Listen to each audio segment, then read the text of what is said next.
warahmatullahi wabarakatuh. Waalaikumsalam warahmatullahi wabarakatuh. Selamat pagi dan salam sejahtera untuk kita semua.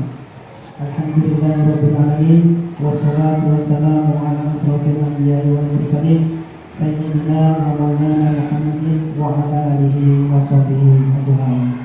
Amma ba'd. Kepada yang terhormat Kepala SDN 1 Taman Rejo, Bapak Khairul Mahmud, Sarjana Pendidikan Sekolah Dasar, yang kami hormati Bapak Ibu Guru serta tamu undangan yang terhadir. Dengan memanjatkan puji syukur kepada Allah Subhanahu wa taala, pada hari ini 21 Oktober 2023 dapat kita ikuti bersama kegiatan diseminasi budaya positif calon guru penggerak angkatan 9. Salawat serta salam senantiasa kita haturkan kepada junjungan kita Nabi besar Nabi Agung Muhammad Rasulullah SAW dengan ucapan Allahumma sholli ala sayyidina Muhammad, dengan ucapan salawat. Mudah-mudahan berkah salawat yang kita lanjutkan mudah-mudahan mendapat syafaatnya di yaumul qiyamah nanti. Amin ya rabbal alamin. Saya sebagai pembawa acara mengucapkan terima kasih atas kehadiran Bapak Ibu Guru yang telah meluangkan waktunya untuk mengikuti acara pada hari ini. Bapak Ibu yang kami hormati, di sini saya akan membacakan susunan acara. Yang pertama adalah pembukaan, yang kedua adalah menyanyikan lagu Indonesia Raya, yang ketiga sambutan Kepala SDN 1 Taman Rejo, yang keempat adalah diseminasi dalam guru penggerak modul 1.4 budaya positif yang akan disampaikan oleh yang pertama Ibu Dina Andi Rahayu SPD SD, yang kedua Ibu Jiratna SPD, dan yang ketiga Siti Aminah SPD. Bapak Ibu yang kami hormati, untuk mengawali kegiatan hari ini agar diberi kemudahan dan kelancaran, marilah kita buka acara hari ini dengan membaca suratul Fatihah bersama-sama. Al-Fatihah.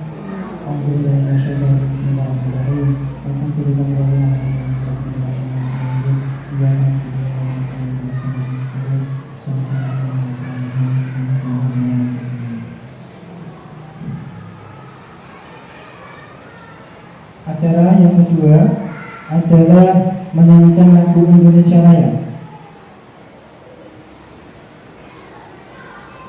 Bapak Ibu dimohon berdiri.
Kepala SDN 1 Tanah Rejo, kepada Bapak Khairul Mahmud, SPD SD, dipersilakan.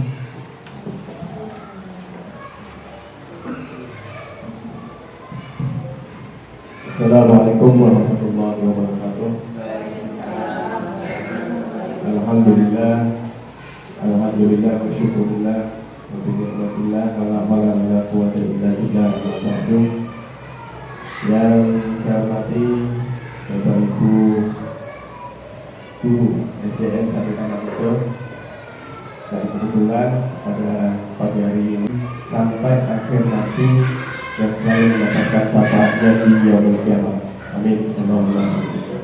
Bapak Ibu yang saya hormati, sebelumnya saya mengucapkan banyak-banyak terima kasih atas kesediaan panjang semuanya untuk menghadiri diseminasi budaya positif, yaitu modul 1.4 yang nanti akan disampaikan oleh 3 orang guru hebat kita, yaitu pertama Bu Vina Adriani SPDSD, yang kedua Bu Puji Ratnawati SPD, dan yang ketiga adalah Ibu Siti Adina SPD. Dari beberapa guru yang ada di SD kita, itu sudah ada 1 yang lolos di guru penggerak bahkan 7, yaitu Bu Rian Nurul Faiza, yang kebetulan pada hari ini tidak dapat bersama kita karena ada urusan dinas di Solo. Dan saya berharap pada ibu-ibu hebat ini kalian semuanya dapat melaksanakan tugas dan kewajiban, terutama di LMS, bagaimana caranya supaya menjadi centang hijau, dan ini akan menentukan kelulusan panjenengan. Selain yang terpenting adalah kehadiran. Nah, dengan adanya diseminasi budaya positif, saya berharap dapat bermanfaat bagi teman-teman guru yang lain, dan juga terutama yang paling utama adalah untuk siswa-siswa kita di SDN 1 Tanah Rejo. Kedepannya saya berharap karena ini angkatan 9, untuk Bapak Ibu guru yang sekiranya belum mengikuti ataupun yang saat ini masih dalam tahap seleksi di angkatan 10, mudah-mudahan semuanya lolos. Semuanya lolos di guru penggerak. Walaupun kalau saya lihat di guru penggerak ini banyak sekali, selain dari tugas dan kewajiban panjenengan yang harus saya kerjakan, tetapi banyak sekali rintangan-rintangan, ya, rintangan-rintangan terutama dari orang-orang yang mungkin saja tidak suka ataupun kebijakan pemerintah yang saat ini memang bertumpu atau bertitik berat pada guru penggerak. Untuk pendaftaran pengawas, untuk pendaftaran kepala sekolah, itu semuanya diambil dari guru penggerak. Oke. Dan ini saya yakin akan menyebabkan kecemburuan sosial. Dan saya berharap dari panjenengan semuanya tidak usah difikirkan ataupun dijadikan hambatan. Jadikanlah itu sebagai acuan ke depan panjenengan untuk tetap maju, dan jangan lupa dalam kegiatan guru penggerak ini jangan sampai menelantarkan ya, siswa-siswa panjenengan semuanya. Saya yakin panjenengan di sini guru-guru SDN 1 Tanah Rejo adalah guru-guru yang hebat, karena selama saya menjadi guru, menjadi kepala sekolah, baru di sini saya menemukan guru-guru sing kiranya dicolong mesti sholat itu. Oke, demikian sambutan dari saya. Sekali lagi, kerjakan tugas apapun yang diberikan oleh pengajar praktik ataupun fasil, sehingga panjenengan semuanya nanti dapat lulus menjadi guru penggerak di angkatan 9. Jadi saya cukup sekian. Wabillahi taufiq wal hidayah. Wassalamualaikum warahmatullahi wabarakatuh. Bapak Ibu yang kami hormati, acara selanjutnya adalah diseminasi budaya positif yang akan disampaikan oleh Ibu Siti Aminah, SPD. Waktu dan tempat dipersilakan. Terima kasih atas waktunya Bapak Ibu. Di sini saya akan menyampaikan diseminasi saya yang tentang budaya positif. Langsung saja ya Bapak Ibu.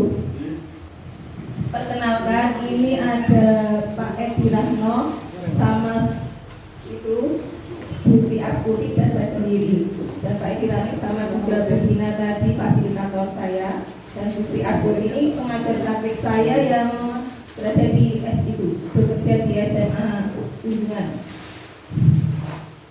Nah, kita speaking dulu ya Bapak Ibu. Bukan duduk, bertepuk tangan. Kita speaking dulu sebentar.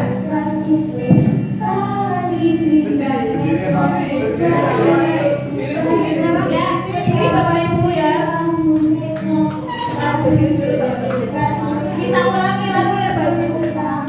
Oke, siap. Yuk kita mulai. Bukan duduk, bertepuk tangan.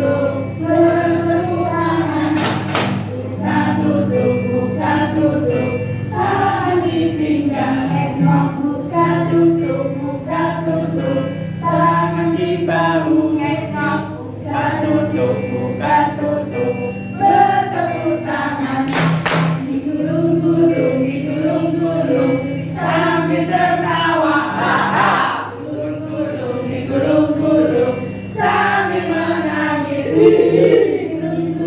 Digulung-gulung, sambil teriak. Digulung-gulung, jadilah patuh. Lagi.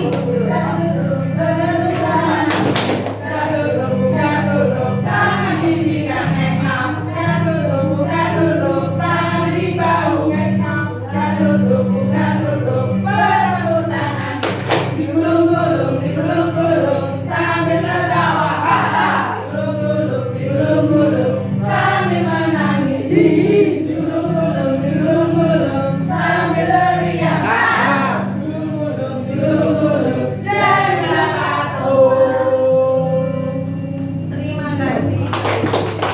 Jadi patung terus Bu. Sudah selesai Bapak Ibu. Dipatung lagi ya. SPI-nya sudah selesai. Nah, di sini saya akan membagikan pemahaman dan pengalaman dalam menerapkan modul 1.4 yaitu budaya positif kepada rekan-rekan guru SDN 1 Tamanrejo, Kabupaten Blora. Budaya positif merupakan perwujudan nilai-nilai kebajikan yang berpihak pada murid. Memberikan pemahaman akan disiplin positif bagi murid sangat diperlukan karena sebagai pawong kita berkewajiban menuntun dan memfasilitasi sesuai kebutuhan dan kodrat murid dalam mencapai nilai kebajikan yang sudah disepakati, yaitu profil pelajar Pancasila. Konsep inti budaya positif ini ada perubahan paradigma belajar, yaitu ada disiplin positif, ada motivasi perilaku manusia, ada kebutuhan dasar, ada posisi kontrol restitusi, ada keyakinan kelas dan segitiga restitusi. Materi yang pertama tentang perubahan paradigma belajar. Nah, ini ada perubahan paradigma yaitu tentang kepalan tangan. Ini saya minta dua orang guru sebagai ini yang mempunyai kepalan tangan ya. Yang mempunyai itu, yang mengepalkan sebagai mengepalkan tangan ini mempunyai apa ya? Menyimpan sesuatu yang sangat berharga di dalam kepalan tangannya.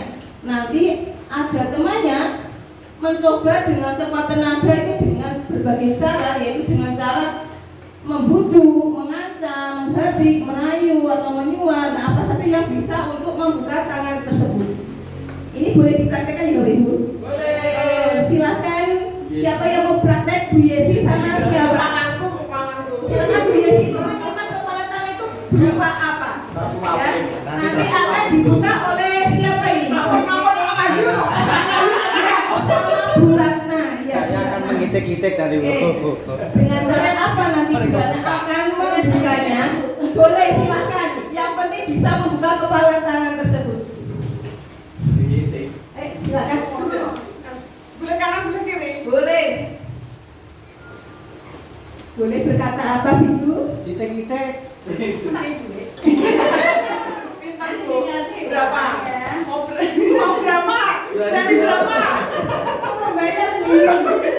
Hilangnya Bu, hilangnya Bu. Hilangnya Bu. Boleh.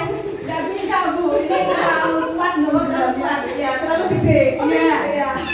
Dua tangan aja tidak bisa. Itu sama mempertahankan itu ya Bu. Ini di dalamnya rahasia. saya penasaran di dalamnya isinya itu loh Bu apa? Iya. Mungkin ada resep-resep apa gitu Bu. Yang tidak boleh dibagikan oleh orang-orang. Boleh. Jangan ya. Bisa Pak Amen, bisa Pak Amen. Apakah Bu Ratna bisa membuka kepala tangan Bu Yesi? Tidak. Terlalu kuat. Nah, kenapa Bu Yesi tidak boleh diperlihatkan atau dibuka oleh orang lain atau Bu Yesi? Karena ini sesuatu yang berharga. Sesuatu yang sangat berharga. Dengan usaha yang penuh. Apa itu? Berapa?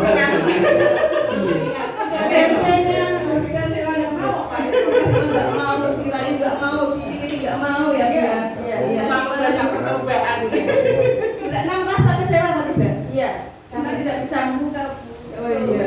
Soalnya kan saya bisa meminta yang simpelnya itu. Iya. Saya penasaran. Apa Bu? Boleh tahu nggak Bu Yesi? Boleh dijawab? Boleh.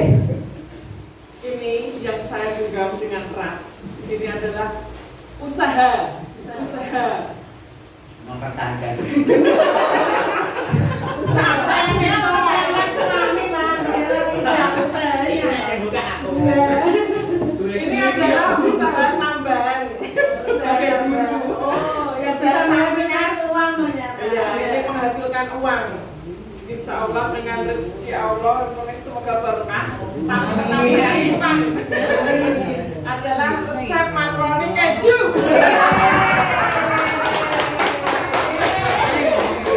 Maka tidak boleh. Iya, khusus. Berarti ada saya. Saja ya. Nanti kalau dibagikan ke orang-orang maka akan ditiru ya Bu. Sudah ya Bu ya. Terima kasih Bu Yesi sama Bu Ratna telah membantu. Tidak berbagi ilmu. Iya, sudah mempertahankan apa?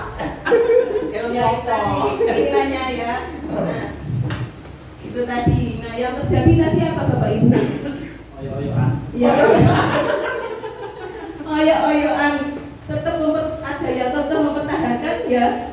Jadi tidak boleh tadi ya. Berikutnya ini, nah perubahan paradigma teori kontrol atau teori pilihan menurut Dr. William Glasser. Yang pertama, ilusi guru mengontrol murid. Yang kedua, ilusi bahwa kritik dan membuat orang merasa bersalah dapat menguatkan karakter. Ketiga, ilusi bahwa semua penguatan positif efektif dan bermanfaat. Keempat, ilusi bahwa orang dewasa memiliki hak untuk memaksa. Nah, ini ada miskonsepsi tentang kontrol. Yang pertama itu ada ilusi guru mengontrol murid. Pada dasarnya kita tidak dapat memaksa murid untuk berbuat sesuatu jika murid tersebut memiliki untuk tidak melakukannya. Walaupun tampaknya kita sedang mengontrol perilaku murid tersebut, hal ini tampaknya kita sedang, karena murid tersebut sedang mengizinkan dirinya dikontrol. Nah, saat itu bentuk kontrol guru menjadi kebutuhan dasar yang dipilih murid tersebut. Teori kontrol menyatakan bahwa semua perilaku memiliki tujuan, bahkan terhadap perilaku yang tidak disukai. Kedua, ada ilusi bahwa semua penguatan positif, efektif, dan bermanfaat. Nah, penguatan positif atau bujukan adalah bentuk-bentuk kontrol segala usaha untuk mempengaruhi murid agar mengulangi suatu perilaku tertentu. Adalah suatu usaha untuk mengontrol murid tersebut dalam jangka waktu tertentu. Kemungkinan murid tersebut akan menyadarinya dan mencoba untuk menolak bujukan itu. Atau kita bisa jadi murid tersebut menjadi tergantung pada pendapat sang guru untuk berusaha.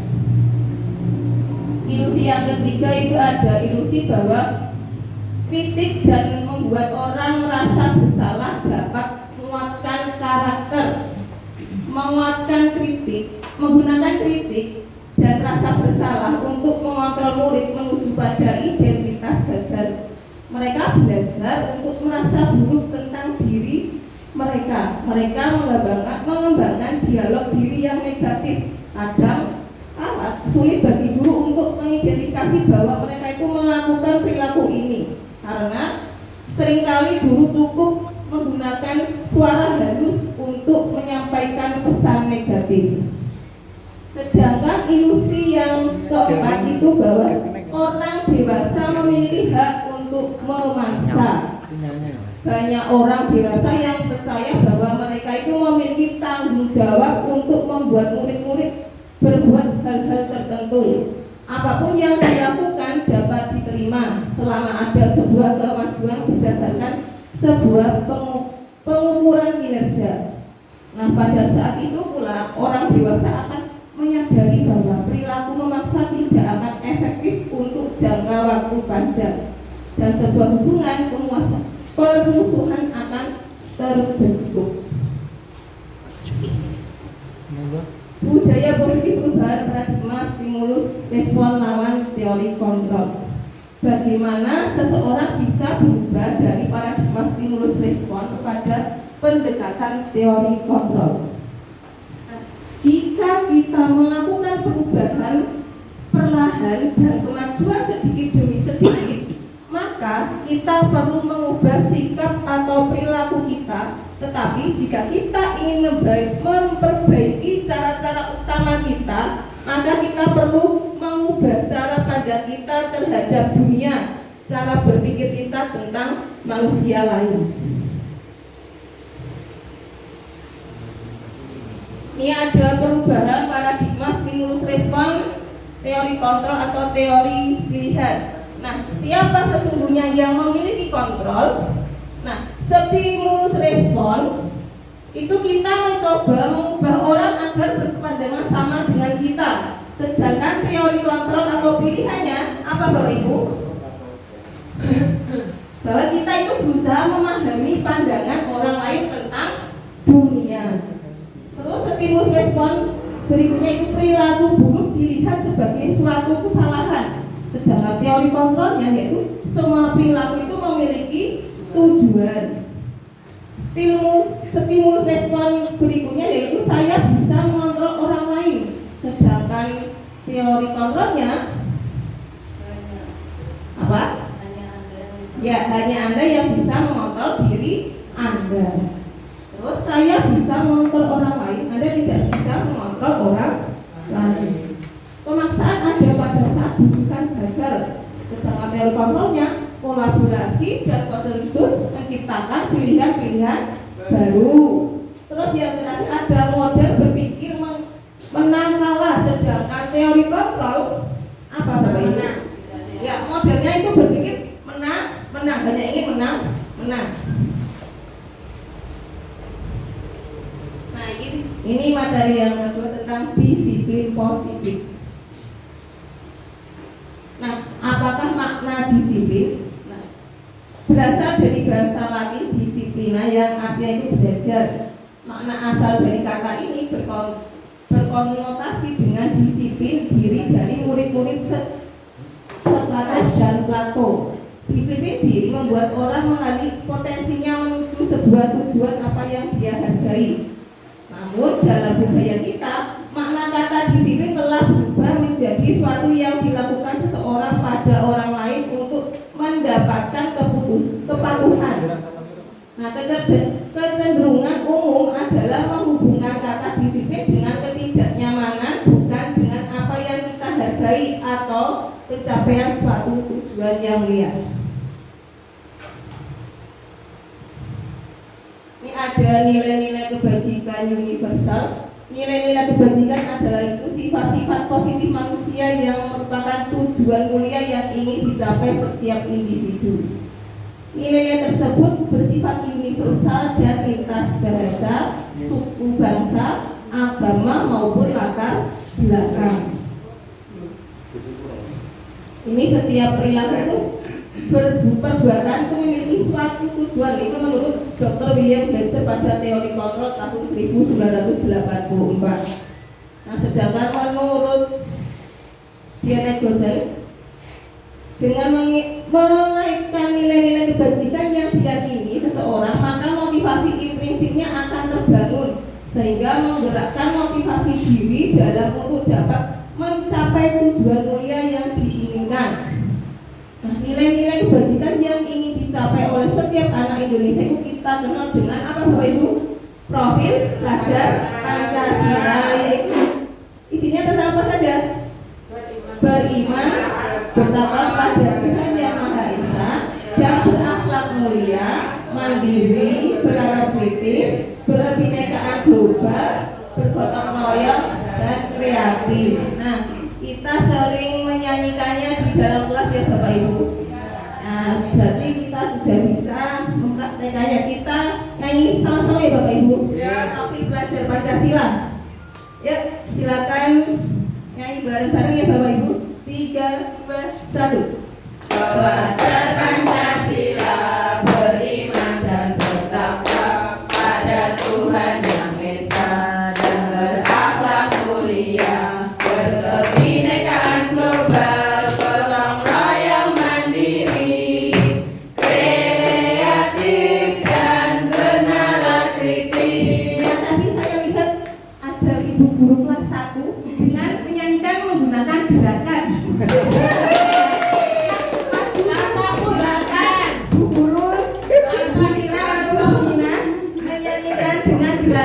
Yang kita bisa mempraktekannya nanti di kelas maju,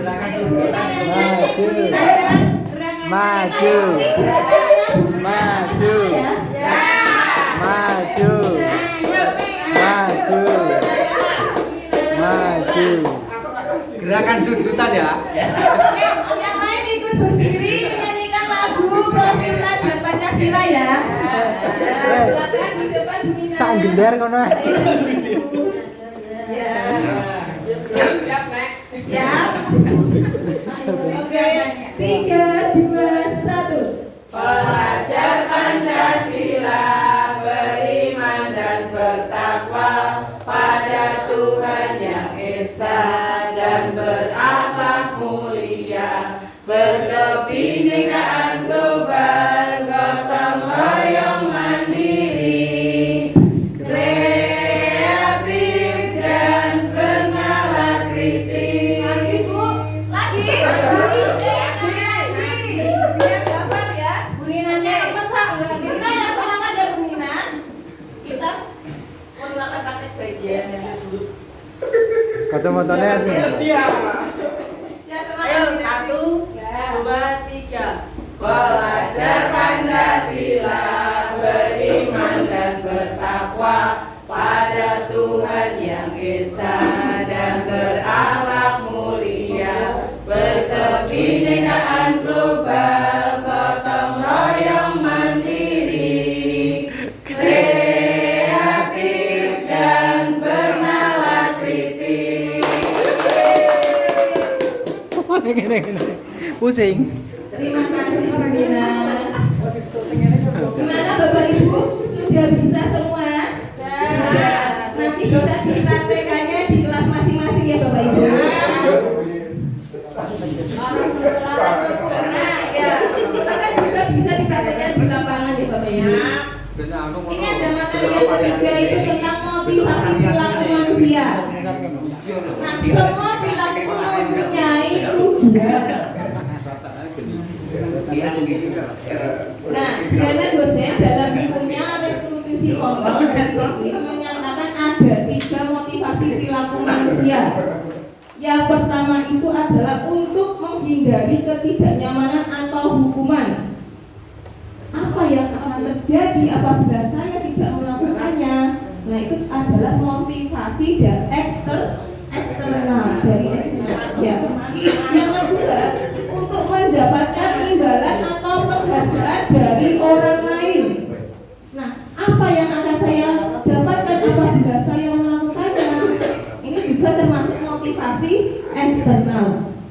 Terus yang ketiga itu ada untuk menjadi orang yang mereka inginkan dan menghargai diri sendiri dengan nilai-nilai yang mereka percaya. Yaitu saya akan menjadi orang yang seperti apa bila saya melakukannya. Nah, itu adalah timbul motivasi internal atau tujuan disiplin positif. Itu dari dalam. Nah, ini ada dihukum oleh penghargaan. Nah, bahwa penghargaan berlaku sama dengan hukuman. Dalam arti meminta atau membujuk seseorang melakukan sesuatu untuk memenuhi suatu tujuan tertentu itu dari orang yang meminta atau membujuk. Dorongannya eksternal dan akan ada faktor ketergantungan. Beberapa dampak dari pemberian penghargaan tersebut. Ini menurut Afrika tahun 1993. Penghargaan mengurangi motivasi intrinsik. Penghargaan juga menurunkan kualitas dan penghargaan mematikan kreativitas.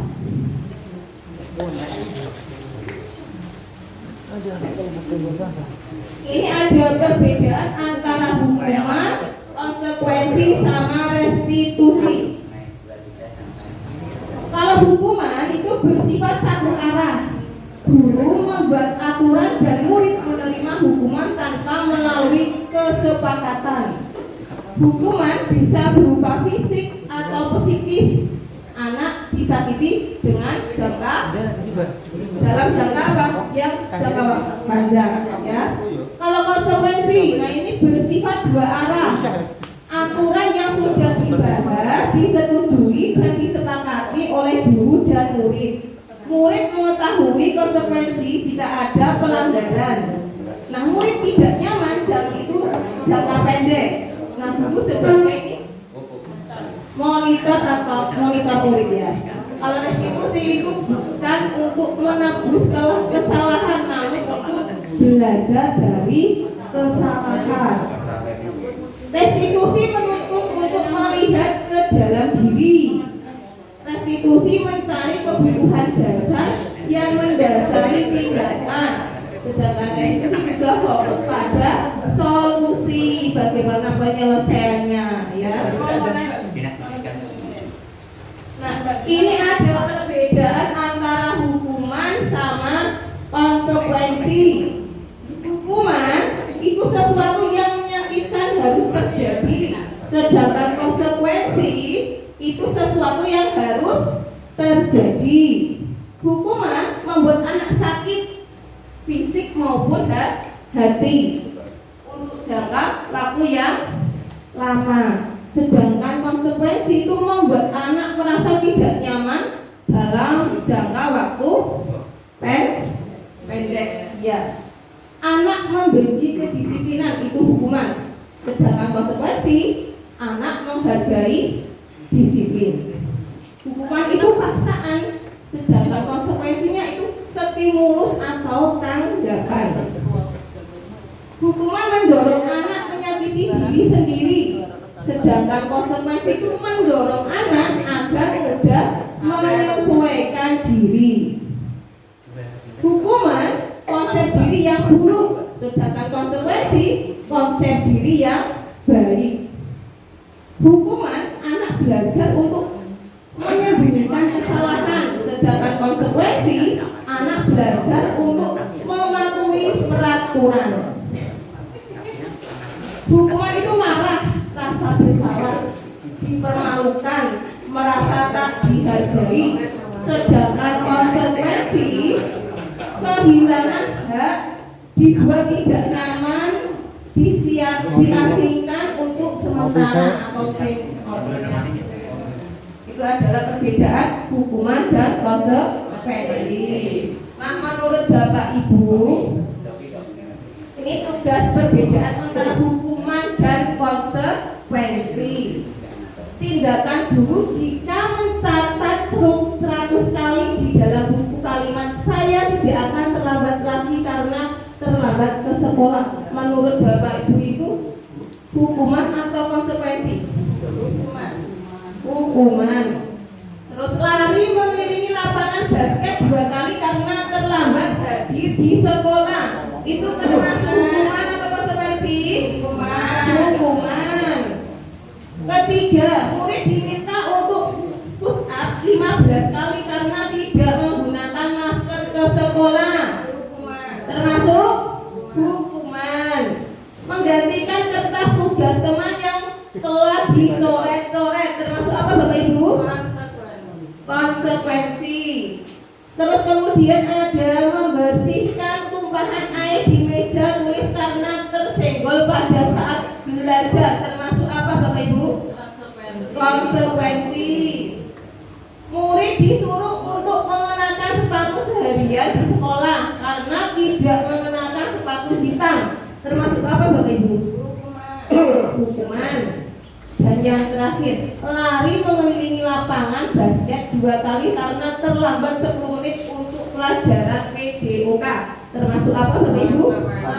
Konsekuensi. Nah, kita lihat jawabannya. Sudah bisa Bu? Oke, kita cek jawabannya ya Bapak Ibu. Nah, apakah sudah betul semua tadi jawabannya Bapak Ibu? Betul.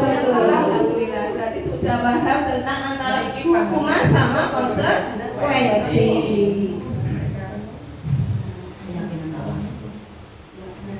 Nah, berikutnya materi yang keempat itu tentang kebutuhan dasar manusia.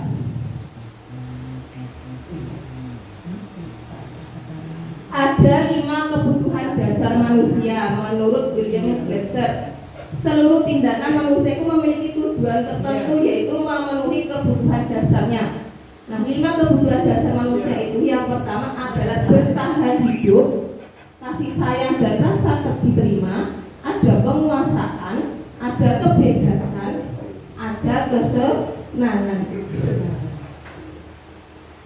Yang pertama yaitu kebutuhan untuk bertahan hidup, merupakan kebutuhan yang bersifat fisiologis untuk bertahan hidup. Misalnya ada kesehatan, ada kita membutuhkan rumah, makanan. Nah, contoh ini adalah ketika ada anak yang selalu meminta bekal makanan temannya. Diketahui ternyata anak tersebut melakukan karena lapar. Hal tersebut terjadi karena orang tuanya tidak memberikan bekal makanan untuknya. Ini adalah contoh dari untuk bertahan hidup. Yang kedua itu adalah kebutuhan apa Bapak Ibu? Kasih sayang. Kasih sayang dan rasa diterima. Nah, kebutuhan akan kasih sayang dan rasa diterima termasuk ke dalam kebutuhan psikologis. Pada umumnya anak-anak yang memiliki kebutuhan dasar kasih sayang dan rasa diterima yang tinggi ingin disukai dan diterima oleh lingkungannya dengan baik. Contoh, ketika seorang anak yang membuat masalah untuk mendapatkan perhatian dari teman, guru maupun orang tuanya, maka kebutuhan dasar yang sudah dipenuhi oleh anak tersebut ialah kebutuhan akan kasih sayang atau rasa diterima. Ketiga, itu ada kebutuhan kebebasan. Anak-anak dengan kebutuhan kebebasan yang tinggi menginginkan pilihan. Mereka perlu banyak bergerak, menyukai hal-hal yang baru dan menarik, dan suka mencoba-coba. Anak-anak akan merasa mampu mengekspresikan diri secara mandiri, tidak tergantung pada orang lain dan tidak mudah terpengaruh oleh orang lain. Contohnya yaitu anak yang selalu diberikan bekal makanan dengan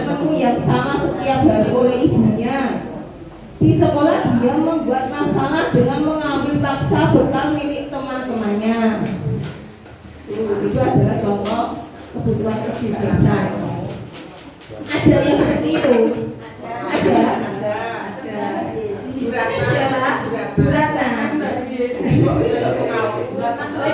Sering minta bekal sama teman-temannya. Oh biar sering masa dari bulan minta ya. Boleh diminta apa enggak Bu Yesi? Boleh. Saling berbagi ya. Nah, yang keempat itu adalah kebutuhan kesenangan. Kebutuhan kesenangan itu merupakan kebutuhan untuk mencari kesenangan, bermain dan tertawa. Anak-anak dengan kebutuhan dasar kesenangan yang tinggi biasanya ingin menikmati apa yang dilakukan. Mereka akan berkonsentrasi tinggi dalam mengerjakan hal yang disenanginya. Contohnya yaitu ketika ada anak yang senang mengganggu temannya. Anak tersebut merasa jika ekspresi temannya saat kesal terlihat lucu, maka yang sedang berusaha dia penuhi ialah kebutuhan akan kesenangan. Di pembelajaran Bapak Ibu, ada nggak yang seperti itu? Ada. Siapa Bu? Habib. Iya.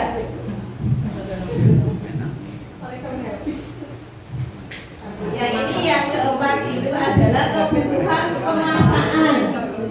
Kebutuhan penguasaan yaitu pengakuan atas kemampuan untuk mencapai sesuatu, menjadi kompeten, menjadi terampil, diakui atas prestasi dan keterampilan yang dimiliki, dapat membuat pencapaian dihormati, didengarkan, meninggalkan pengaruh dan memiliki rasa harga diri.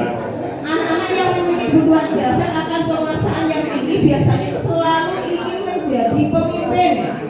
Mereka juga suka mengamati sebelum mencoba hal baru dan merasa kecewa bila melakukan kesalahan. Mereka juga biasanya rapi dan sistematik dan selalu ingin mencapai yang terbaik. Contohnya yaitu apabila ada anak yang merasa hebat setelah mengganggu temannya karena temannya menjadi takut dan menuruti keinginannya, maka anak tersebut sedang berusaha memenuhi kebutuhan dasarnya yaitu akan kekuasaan. Pasti ada yang banyak. Ada. Muridnya Budina. Ya, Budina kelas. Nah, siapa Budina? Albi. Tanya apa Budina? Usil sekali Bu. Ya. Mengganggu teman-temannya ya. Sering. Dibeli temannya apa tidak Bu? Ya agak. Ya, agak. Disuruh di luar. Disuruh di luar. Memang kita tidak Tidak suka ya tadinya. Ya, itu adalah ingin rasa akan kekuasaan. Berikutnya, ini ada kasus. Ibu Ani, guru wali kelas 3A di SD Harapan Bangsa sedang bingung menghadapi ulah salah satu murid di kelasnya, yaitu Doni. Beberapa anak di kelas 3A telah datang padanya dan mengeluhkan Doni yang seringkali meminta bekal makan siang mereka dengan paksa. Jika Anda menghadapi situasi seperti Ibu Ani, apa yang akan Anda lakukan? Menurut Anda, kira-kira apakah alasan Doni itu melakukan hal itu? Alasannya apa? Bosan. Nah, ini Ada tanda lapar. jawaban Doni jika seperti ini Bapak Ibu. Saya lapar Bu, orang tua saya tidak membawakannya bekal makan siang. Kebutuhan yang tidak terpenuhi apa Bapak Ibu? Kebutuhan apa? Bertahan hidup. Kalau Doni menjawab, saya merasa senang teman saya jadi memperhatikan saya. Apa Bu? Tentang apa itu? Kebutuhan yang tidak terpenuhi apa? Kasih sayang. Terus jawaban Doni jika saya merasa hebat karena teman saya jadi takut dengan saya dan Ya, yang tidak terpenuhi adalah penguasaan. Terus, saya merasa dosa dengan bekal makanan yang dibawakan ibu saya dari rumah. Tentang kebebasan, saya melaksanakan karena iseng saja dan ia menikmati ekspresi wajah teman-temannya yang kesal karena diambil makanannya dan menurut dia ekspresi teman-temannya itu lucu. Berarti ya kebutuhan yang tidak terpenuhi adalah kesenangan. Kita lihat jawabannya yang benar. Nah, iya, saya lapar berarti itu kebutuhan yang tidak terpenuhi tadi adalah apa? Bertahan hidup. Kalau merasa senang kalau tadi dia berarti saya lapar sih. Saya apa ya Bapak Ibu? Sebentar lagi ya Bapak Ibu. Terus saya merasa hebat, nah itu berarti ada kekuasaan. Saya merasa bosan, itu ini kebebasan. Saya melakukannya karena iseng, berarti itu adalah kesenangan.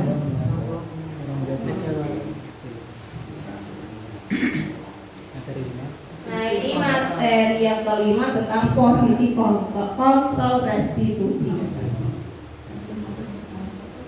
Ada 5 posisi kontrol. Yang pertama sebagai penghukum, kedua pembuat rasa bersalah, ketiga sebagai teman, keempat sebagai pemantau, dan yang kelima sebagai manajer. Nah, ya, ini tentang budaya positif 5 posisi kontrol. Yang pertama, seorang penghukum bisa menggunakan hukuman fisik maupun verbal. Guru yang menerapkan posisi penghukum akan berkata, patuhi aturan saya atau awas. Mas, kamu selalu saja salah. Selalu pasti selalu yang terakhir selesai. Guru seperti ini tuh senantiasa percaya hanya ada satu cara agar pembelajaran bisa berhasil, yaitu dengan cara dia. Yang kedua itu adalah membuat orang merasa bersalah. Nah, pembuat orang merasa bersalah akan menggunakan keheningan atau kata-kata yang lembut, membuat orang lain merasa tidak nyaman, bersalah atau rendah diri. Kata-kata yang keluar dengan lembut akan seperti ini. Ibu sangat kecewa sekali dengan kamu. Berapa kali Bapak harus memberitahu kamu ya? Gimana coba kalau orang tua kamu tahu kamu berbuat begini? Nah, itu adalah contoh kata-kata yang digunakan. Di posisi ini, murid akan memiliki penilaian diri yang buruk tentang diri mereka. Murid mereka tidak berharga, merasa tidak berharga, dan telah mengecewakan orang-orang yang disayanginya.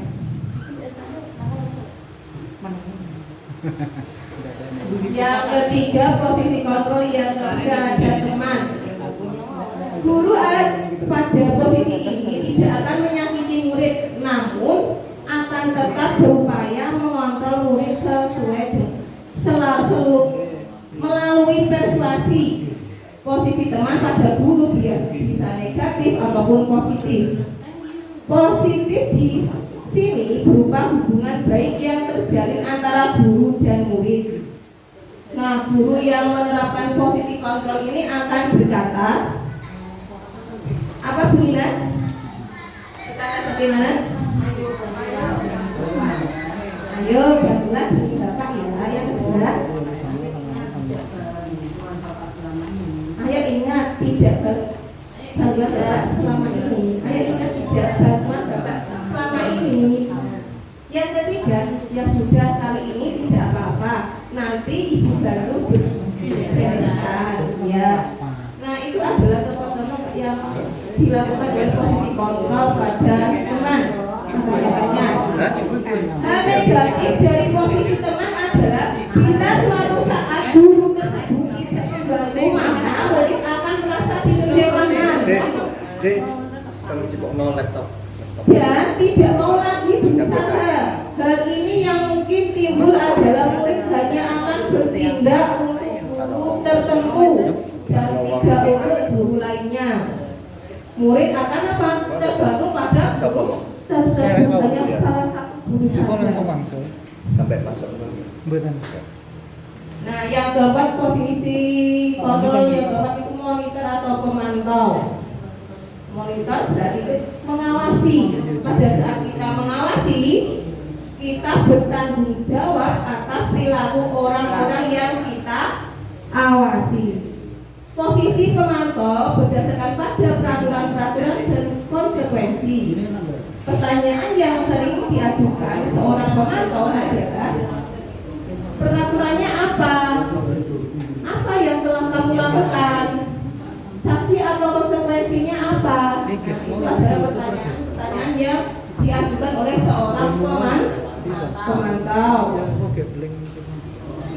Nah, yang kelima itu sebagai manajer adalah posisi mentor di mana guru berbuat sesuatu bersama dengan murid, mempersilahkan murid mempertanggungjawabkan perilakunya, mendukung murid agar dapat menemukan solusi atau permasalahan sendiri. Nah, seorang manajer akan berkata, apa yang kita yakini kembali ke keyakinan kelas. Apakah kamu meyakininya? Jika kamu meyakininya, apakah kamu bersedia memperbaikinya? Terus, jika kamu memperbaiki ini, hal ini menunjukkan apa tentang dirimu? Apa rencana kamu untuk memperbaiki hal ini? Nah, itu adalah pertanyaan-pertanyaan yang digunakan. Nah, tugas seorang manajer adalah bukan untuk mengatur perilaku seseorang. Kita membimbing murid untuk dapat mengatur dirinya. Jangan suka tadi di kursi Pak. Lihat saja. Ini ada perbedaan antara penghukum, pembuat rasa bersalah, teman, pemantau sama manajer. Ini meja tak tutupi. Di posisi penghukum yaitu menghadik, menuju berkecak pinggang, hukuman fisik dan verbal. Nah, akibatnya atau dampaknya pada murid yaitu mengulangi kesalahan murid menjadi pendendam. Murid tidak menyukai guru atau mata pelajaran yang diampu. Sedangkan posisi pembuat rasa bersalah yaitu saat bicara suaranya cenderung lembut, tenang tapi menyalahkan murid. Nah, dampak pada murid itu merasa bersalah, murid merasa rendah diri.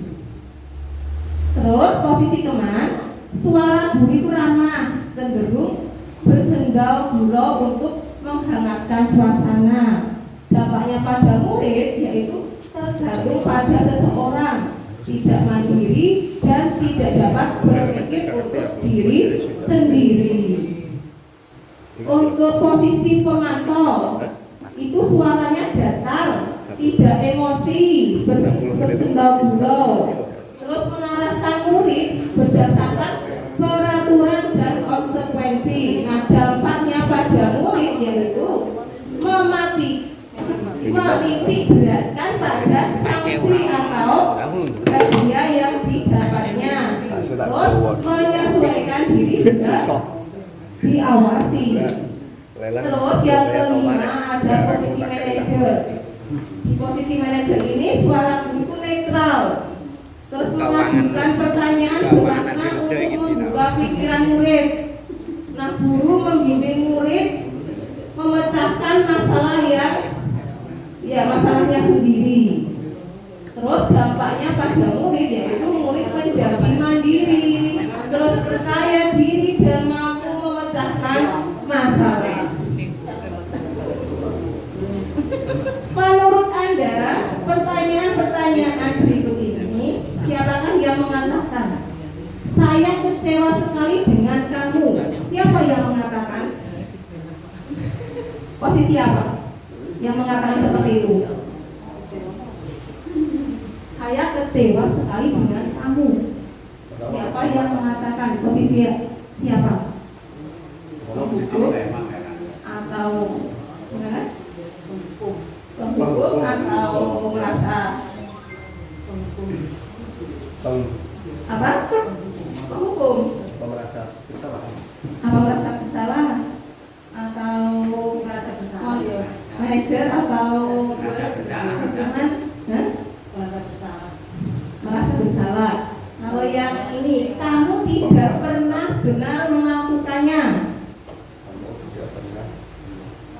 Itu posisi apa?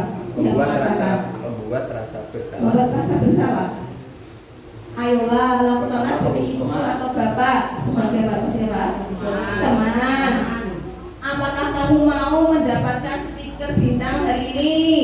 Pemantau. Pemantau. Bagaimana kamu bisa menyelesaikan masalah ini? Manajer. Apa? Manajer. Manajer. Ya. Kamu selalu yang paling terakhir. Hukuman. Ya, kita lihat jawabannya Bapak Ibu. Ya dong. Nah, betul atau salah? Ya, saya kecewa sekali dengan kamu. Itu adalah yang dikatakan oleh pembuat orang merasa bersalah. Kamu tidak pernah benar melakukannya, yaitu sebagai penghukum. Ayolah lakukanlah demi ibu atau bapak, yaitu sebagai teman. Apakah kamu mau mendapatkan stiker bintang hari ini, yaitu sebagai pemantau. Bagaimana kamu bisa menyelesaikan masalah ini? Itu manajer yang mengatakan. Kamu selalu yang paling terakhir. Ini adalah posisi penghukum yang mengatakan. Nah, materi yang keenam itu tentang keyakinan kelas.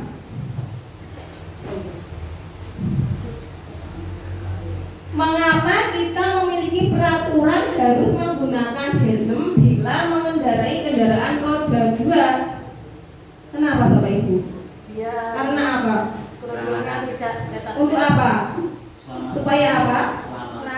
Supaya selamat atau supaya tidak ditilang oleh Pak Polisi? Hah? Untuk keselamatan ya Bapak Ibu.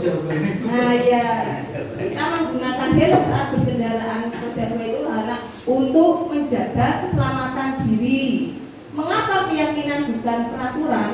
Nah, untuk mendukung motivasi intrinsik kembali ke nilai-nilai keyakinan lebih menggerakkan seseorang dibandingkan mengikuti serangkaian peraturan-peraturan.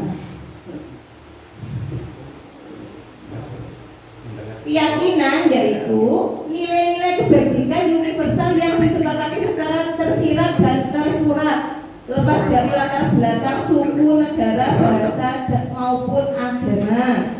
Nilai-nilai kebajikan adalah sifat-sifat positif manusia yang merupakan tujuan mulia yang ingin dicapai setiap individu. Contohnya ada nilai kebajikan kejujuran, keadilan, kerjasama, disiplin, tanggung jawab, percaya diri, kesabaran, dan lain-lain.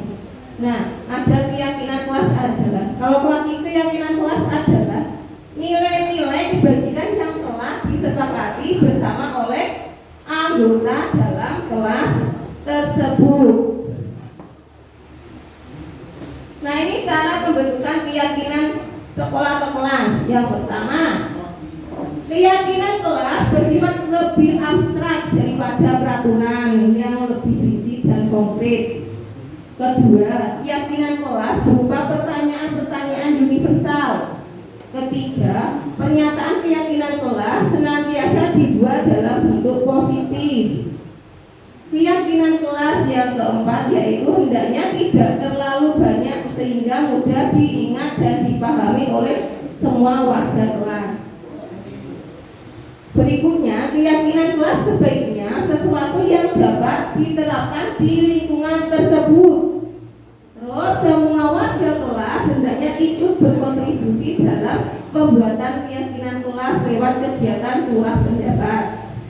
Dan yang terakhir, bersedia meninjau kembali keyakinan kelas dari waktu ke waktu.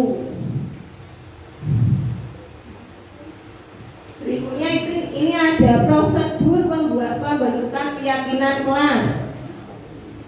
Yaitu yang pertama, mempersilahkan murid-murid untuk bercurah pendapat tentang peraturan yang perlu disepakati. Kedua, mencatat semua masukan di papan tulis, terus di mana semua murid bisa melihat hasil curah pendapatnya. Berikutnya, susunlah keyakinan kelas sesuai dengan prosedur, yaitu pembentukan keyakinan sekolah atau kelas. gantilah kalimat-kalimat dalam bentuk negatif menjadi positif. Contohnya, kalimat negatif, jangan berlari di kelas atau koridor. Kalimat positifnya yaitu berjalanlah di atas, berjalanlah di kelas atau koridor. Kemudian tinjau kembali daftar curah pendapat yang sudah dicatat. Setelah itu keyakinan sekolah atau kelas selesai dibuat, maka murid-murid dipersilakan meninjau ulang dan menyetujuinya dengan menandatanganinya. Dan yang terakhir, keyakinan kelas selanjutnya bisa diletakkan di dinding kelas di tempat yang mudah dilihat semua warga kelas. Oke, ini ada tugas lagi Bapak Ibu. Ini peraturannya, terus keyakinan kelasnya yang bagaimana? Selalu kembalikan buku ke tempatnya. Apa keyakinan kelasnya begini? Tanggung jawab. Bertanggung jawab. Terus dilarang mengganggu orang lain. Keyakinan kelasnya apa? Menghargai dan menghormati. Kemudian hadir di sekolah 15 menit sebelum pembelajaran dimulai. Apa? Disiplin dan tanggung jawab. Terus dilarang melakukan kekerasan. Keyakinan kelasnya apa? Keamanan. Dilarang menggunakan narkoba. Apa itu? Tentang apa? Kesehatan. Bergantian atau menunggu giliran. Disiplin. Kesabaran. Ya. Gunakan masker. Tentang kesehatan. Jangan berlari di kelas atau koridor. Keselamatan. Oke, kita lihat jawabannya. Nah, ya, selalu kembalikan buku ke tempatnya itu adalah keyakinan kelasnya bertanggung jawab. Dilarang mengganggu orang lain itu adalah menghormati orang lain. Hadir di sekolah 15 menit sebelum pembelajaran dimulai itu adalah menghormati orang lain dan berkomitmen. Dilarang melakukan kekerasan itu adalah keselamatan, menghormati orang lain. Dilarang menggunakan narkoba itu tentang kesehatan. Bergantian atau menunggu giliran itu tentang menghormati orang lain dan bersabar. Gunakan masker itu tentang kesehatan sama keselamatan. Terus jangan berlari di kelas atau koridor itu tentang keselamatan sama keamanan.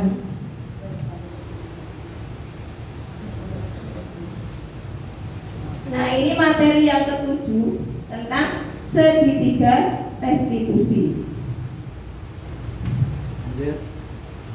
Lanjut ya. Nah, apa itu segitiga restitusi? Apa Sobat Aram?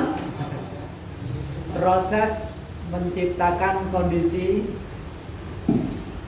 Lanjut. bagi murid untuk memperbaiki kesalahan mereka sehingga mereka bisa kembali pada kelompok mereka dengan karakter yang lebih kuat. Restitusi juga merupakan proses kolaboratif yang mengajarkan murid untuk mencari solusi untuk masalah mereka dan membantu murid berpikir tentang orang seperti apa yang mereka ingin menjadi atau tujuan mulia dan bagaimana mereka harus memperlakukan orang lain. Nah, itu menurut dosen tahun 2004. Kemudian ini ciri-ciri restitusi. Yang pertama apa Pak Abidin? Ciri-ciri restitusi. Ciri-ciri restitusi adalah yang pertama, bukan untuk menebus kesalahan, namun untuk belajar dari kesalahan. Yang kedua, memperbaiki hubungan. Tiga, tawaran bukan paksaan.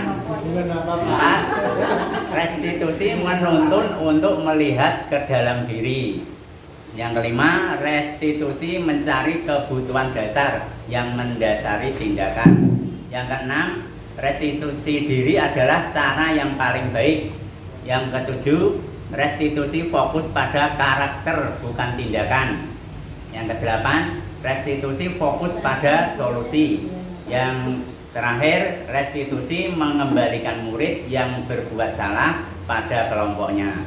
Ya, itu adalah 9 ciri-ciri restitusi.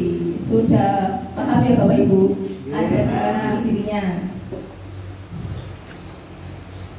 Nah, ini segitiga restitusi.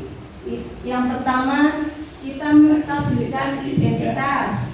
Yang ada 3 tahapan untuk melaksanakan segitiga restitusi. Yang pertama itu menstabilkan identitas.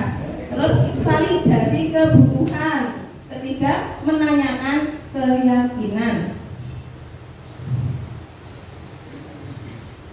Nah, menstabilkan identitas untuk membuat anak yang merasa gagal karena berbuat salah menjadi positif terhadap dirinya. Guru berkata, berbuat salah itu hal yang manusiawi. Tidak ada manusia yang sempurna. Bapak atau ibu juga pernah berbuat salah.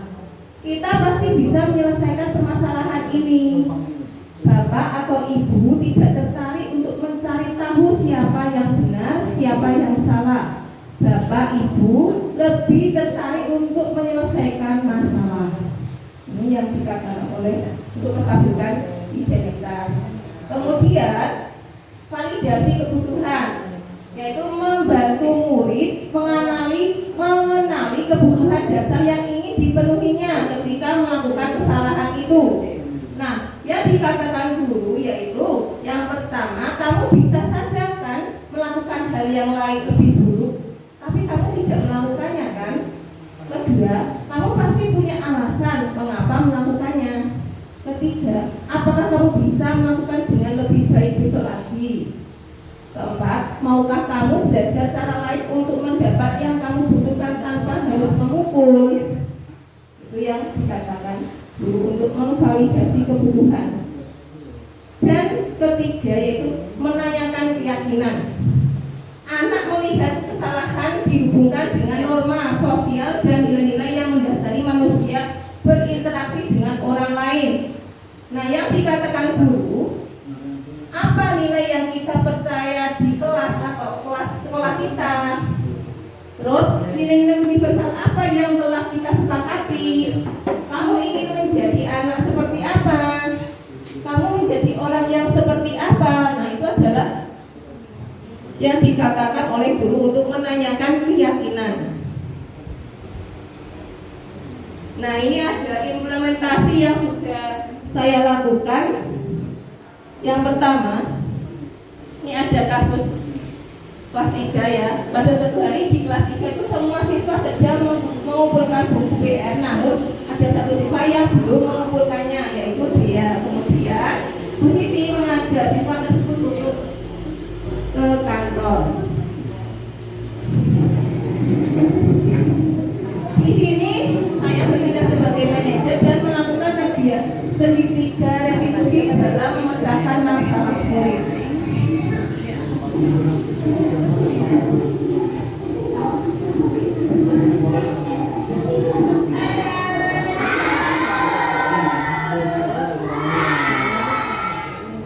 Terima kasih anak-anak, kalian sudah mengumpulkan PR dari kira-kira oh ya.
murid.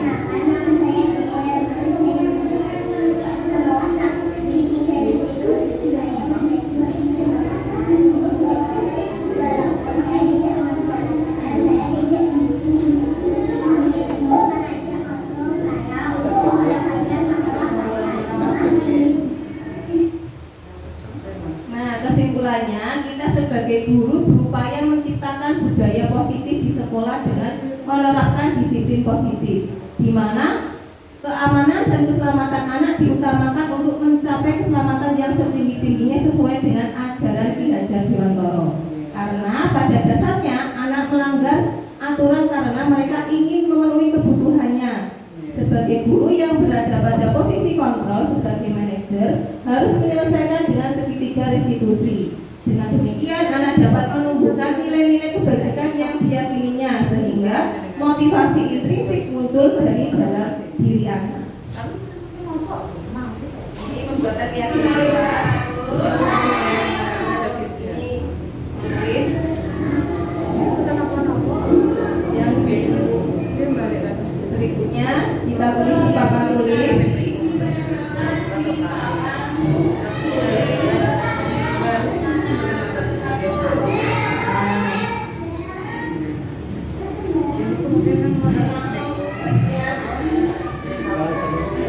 Direpar kata Nah, ini ada ini satunya sudah kalian repar. Tanda tangan gitu. Nah, ini menulis keyakinan kelas di poster ya Bapak Ibu.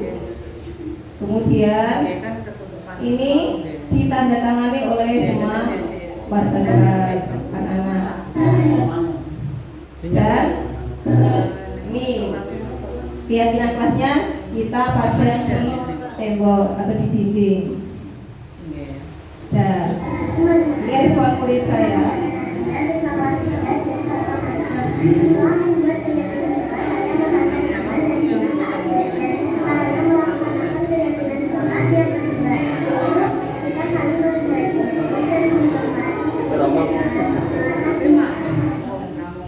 Nah, refleksi dan rencana perbaikan untuk implementasi ke depan. Nah, setelah menyampaikan pada murid di kelas 3 mengenai konsep budaya positif, saya mengajak mereka bersama-sama membuat keyakinan kelas. Saya merasa senang dan bersemangat karena respon murid yang positif dan sangat berantusias dalam membuat keyakinan kelas. Dalam implementasi konsep inti budaya positif, ini saya menemukan fakta bahwa ternyata murid-murid saya berkeinginan untuk meningkatkan disiplin positif pada diri mereka. Selain itu, sebagai guru saya mendapatkan pembelajaran bahwa dalam membuat keyakinan kelas harus melibatkan murid agar hasil kedepannya lebih maksimal. Untuk kedepannya, saya akan berusaha untuk tetap konsisten mengimplementasikan budaya positif dengan menanamkan budaya positif pada murid dengan posisi kontrol yang tepat. Demikian, apabila ada salah kata dalam presentasi hari ini atau penyampaian materi hari ini, saya mohon maaf yang sebesar-besarnya. Gak ada pantun. Wassalamualaikum warahmatullahi wabarakatuh. Waalaikumsalam warahmatullahi wabarakatuh. Cara selanjutnya adalah penutup Pak, Bapak Ibu ya. Sudah pesan ya. Mari kita tutup acara pada hari ini dengan bacaan hamdalah bersama. Alhamdulillahirobbilalamin. Sekian, terima kasih.